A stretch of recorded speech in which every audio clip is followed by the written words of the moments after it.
Lili bingung. Tapi ia tahu, Aji tak suka dibantah atau diinterupsi saat sedang bicara. Jadi Lili menggeleng. Belum, kan gak boleh. Aji hanya tersenyum simpul. Lili makin bingung. Ia ingin bertanya pada Danu, sekutunya dalam segala hal apapun mengenai Aji. Tapi karena memegang balon, ia lupa membawa ponsel yang kini mungkin terletak di atas meja kerja Aji. Ting! Suara denting lift membuat Lili tak sadar mendongak. Dan itu memberi kesempatan Aji menarik tangannya lagi menuju kantor baru ruang presdir. Ini pertama kalinya Lili naik ke ruangan teratas gedung GE. Lantai bergaya ultramodern ini sangat simple, tapi sangat luas. Kalau sepintas dilihat sebenarnya lift berhenti di lantai 24, yang juga akan menjadi ruang bagian sekretariat perusahaan. Saat memasuki lantai 24, ada 2 meja khusus terdapat di sisi kiri, sekaligus pintu masuk menuju ruang presdir. Sementara sofa untuk tamu di sebelah kanan. Di depan lift, ada tangga naik menuju ruang presdir. Tak ada hiasan apapun selain dinding berbentuk huruf timbul besar bertuliskan Golden di sebelah kiri dan Eagle di sebelah kanan. Di balik dinding di lantai 24, ada ruang sekper, arsip, dan meeting room. Hanya itu yang diketahui Lili. Karena saat perancangan cetak biru ia sempat hadir. Tapi setelah itu, pekerjaannya diteruskan oleh Eza. Makanya Lili tak tahu alasan Aji menyeretnya naik menuju kantor pribadinya yang baru. Tapi begitu masuk, sebelum Lili sempat mengagumi meja kerja presdir yang besarnya 3 kali dari meja sebelumnya. Aji menunjuk ke arah salah satu dinding. Mendadak Lili berhenti bernafas beberapa detik. "Itu untuk balonmu," kata Aji. Tapi sebelum Lili sempat memperhatikan lebih lama, Aji malah menariknya menuju teras terbuka. Lili menarik nafas tak percaya saat melihat teras yang telah dihiasi begitu cantik. Dengan pita-pita dan kain satin berwarna merah serta lampu-lampu kecil keemasan yang manis sekali. Mawar di mana-mana, dan light sign bertulis Will You Marry Me menyala dengan background kota di sore hari yang indah. "Duduklah," perintah Aji setengah berbisik. Patuh. Lili yang masih terpana duduk di kursi. Hatinya tak karuan, campur aduk melihat kejutan dari Aji. Baru saja ia ingin bertanya. Pintu di belakang mereka terbuka dan Emi muncul dengan wajah sumringah. Di belakangnya ada Danu yang juga membawa nampan tertutup. Entah apa isinya. Lili memandangi dan saat pemuda itu berdiri di sampingnya. Cemberut, "Kok Mas gak ngasih tahu?" Emi tersenyum pada Lili. Dia juga gak tahu. "Lili sayang," kata Emi sambil meletakkan kotak besar di tangannya ke atas meja. Gadis itu membuka kotak itu dan mengambil isinya. Lili menutup mulutnya tak percaya saat melihat isi kotak yang ternyata cupcakes itu. Sebuah cincin platinum mengkilap ada di atas salah satu cupcake. "Kita kalah," bisik Danu sambil menyerahkan kotak kecil yang dibawanya ke Aji. "Kita kalah," bisik Danu sambil menyerahkan kotak kecil yang dibawanya ke Aji. Aji dan Emi tersenyum bersamaan. Kita tak bisa mengalahkan otak dua orang sepupu ini. Pantas kalau kita sama-sama jatuh cinta dengan mereka. Li. Lalu Danu meraih tangan Emi. Memilih duduk agak jauh sambil melihat kedua sahabatnya itu. Mereka diminta menjadi saksi oleh Aji. Lili makin merengut. Ia tak bisa percaya. Rencananya berhari-hari dikalahkan dengan telak. Dia biaya cincin itu untuk dipakai. Kemudian ia menunduk. Dan baru sadar ada secangkir kopi dari franchise ternama di sebelah cupcake. Dan tulisan yang sama juga ada di situ. Air mata mulai menggantung di pelupuk mata Lili. Air mata mulai menggantung di pelupuk mata Lili. Ia menatap Aji terharu. Lili akan jawab semuanya dengan ya, Mas. Aji terkekeh. Jangan salah. Masih ada. Tak cukup satu cincin untuk gadis kesayangan pemilik gedung ini. Mata Lili membulat dan Aji menyodorkan sebuah kotak. Bukalah, ini dari Papa. Untuk putri menantu kesayangannya. Cincin ini dulu cincin pernikahan Papa dengan almarhum Mama. Papa berharap kau akan menjaganya untuk Papa. Yes, yes, yes. Jawab Lili dengan air mata bercucuran. Namun senyumnya merekah.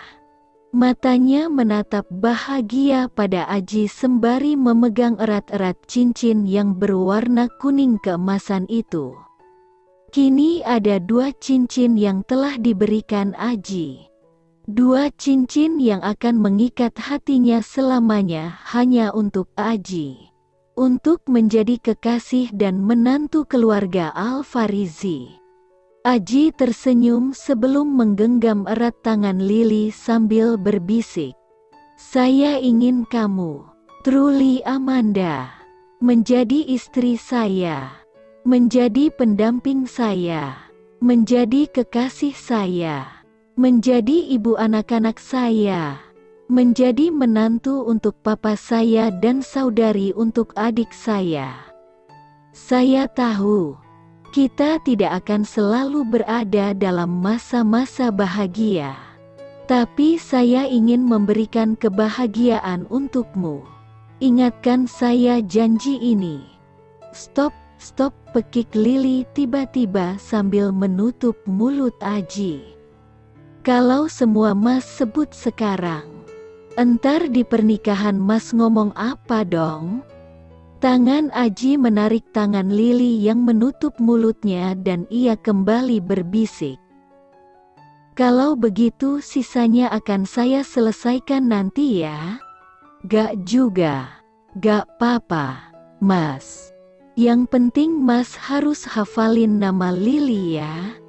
Sebut nama Lili dan janji sama Allah dalam sekali nafas ya. Kata Lili sambil memainkan kedua cincin yang menghiasi jari manis kanannya.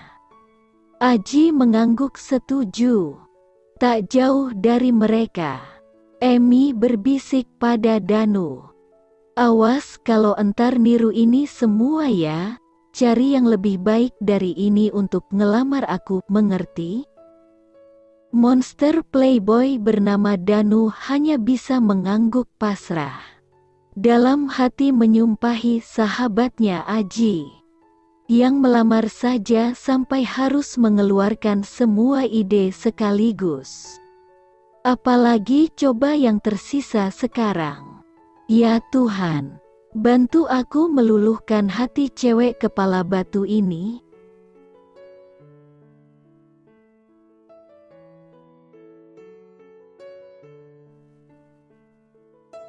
Lili tak pernah benar-benar memperhatikan keindahan malam di rumah. Sampai malam ini ketika ia memutuskan untuk duduk di taman. Matanya sulit terpejam malam ini. Esok pagi adalah hari pernikahannya. Entah mengapa, hati Lili justru merasa tak tenang. Ada saja pikiran buruk terlintas saat ia berusaha untuk memejamkan mata. Ia benar-benar khawatir sesuatu akan membuat pernikahannya batal. "Neng, belum tidur?" Suara emak memanggil dari depan pintu rumah, membuat Lili menoleh dan mengangguk. Perempuan setengah baya itu pun mendekat dan duduk di sisi Lili. "Gak bisa tidur?" tanya emak lagi. Lili menunduk sambil mengangguk lemah. "Tahu nih, Mak, Lili takut banget besok acara Lili bakal kacau." Emak tersenyum. Ia menggenggam tangan putrinya. "Itu biasa, Neng. Namanya akan melangkah ke hidup yang baru. Pasti ada-ada saja yang terlintas di hati dan pikiranmu. Tapi tenanglah, selama Aji mencintaimu apa adanya, apapun yang menghalangi kalian, pasti ia akan tetap bersamamu." Lili menatap emak, memandangi perempuan yang paling disayanginya itu dengan sedih. "Mak, maafin Lili kalau selama ini Lili sering gak nurut sama emak ya. Maafin juga kalau Lili suka bandel dan jahilin emak. Lili juga minta maaf belum bisa bahagiain emak dan ayah," bisik gadis itu sambil menyandarkan kepalanya ke bahu emak. Emak tersenyum. "Lili, sejak kamu lahir dan menjadi satu-satunya putri kami, emak sudah sangat bahagia. Ayah juga. Kami tak merasa perlu bukti benda atau apapun darimu untuk bahagia. Kamu bahagia, maka emak dan ayah, juga abangmu akan bahagia. Ingat itu baik-baik ya Neng." Sekali lagi ia menepuk tangan putrinya. "Lili janji akan berusaha bahagia, Mak." "Lili janji." Emak mengangguk-angguk. "Li, emak ingin memberitahumu sesuatu. Tahukah kamu berapa kali ayah meminta sesuatu pada emak?" Lili menoleh, menatap emak ingin tahu. "Sepanjang kami menikah hampir 3 dekade ini, ayahmu hanya meminta 2 hal penting dari emak. Satu saat ia meminta emak menjadi istri dan satu kali lagi ketika..." Emak menatap Lili dalam-dalam. "Ketika dulu kami hampir kehilanganmu." "Kehilangan?" ulang Lili bingung. "Ayahmu meminta emak memilih," bisik emak dengan suara parau. Mengingat masa-masa yang membuatnya selalu merasa sedih itu benar-benar tak mudah. Dada Lili juga terasa sesak. Ia tahu, emak mengorbankan karir dan semua impiannya untuk menjadi ibu rumah tangga seutuhnya. Untuk menjaga Lili, emak melakukan semua keinginan itu. Lili tahu benar, dan ia tak suka mengingat itu. Tidak juga malam ini. Kalau kamu kira emak berkorban, kamu salah, Nak. Ayahmu pernah meminta emak memilihkan keputusan untuk keluarga kita. Ia tak bisa mempercayai siapapun selain dirinya sendiri dan emakmu ini untuk menjagamu.